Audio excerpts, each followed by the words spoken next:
ABD Gazetecileri Koruma Komitesi'nin 1 Aralık 2023'e kadar istatistiklerle hazırladığı rapora göre 2023'te toplam 320 gazeteci kişisel özgürlüğünü kaybetmiştir.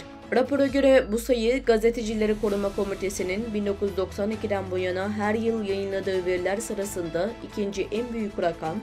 Raporda bu tür olayların artmasının otoriter hükümetlerin basın ve medyanın bağımsız iradesini bastırmayı yönelttiği, hatta bazı hükümetlerin sınır ötesi baskılar uygulamak için daha aşırı önlemler aldığı belirtiliyor.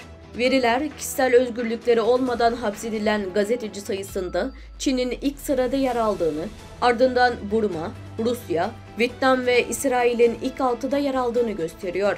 Gazetecileri Koruma Komitesi Asya Program Koordinatörü Bayan Behlihi şöyle konuştu. 2023 yılında Çin'de hapsedilen gazetecilerin neredeyse yarısı Uygur gazetecilerdir.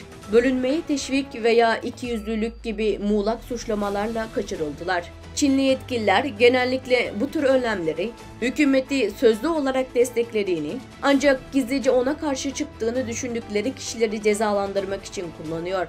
Pekin yetkililerinin Sincan'da var olan kitlesel insan hakları ihlallerini inkar ettiği bu dönemde medyaya yönelik acımasız baskıları, Çin hükümetinin etnik azınlıkların ve bağımsız medyanın sesini susturma girişimini gösteriyor.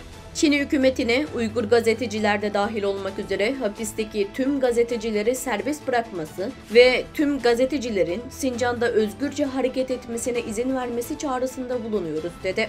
Rapora göre Çin'in son bir yılda kaçırdığı gazeteci sayısı, dünyada kaçırılan toplam gazeteci sayısının %44'ünü oluşturarak dünyada 1. sırada yer aldı. Raporda ayrıca Çin'de tutuklanan gazetecilerin çoğunluğunun Uygur gazeteciler olduğu ortaya çıktı.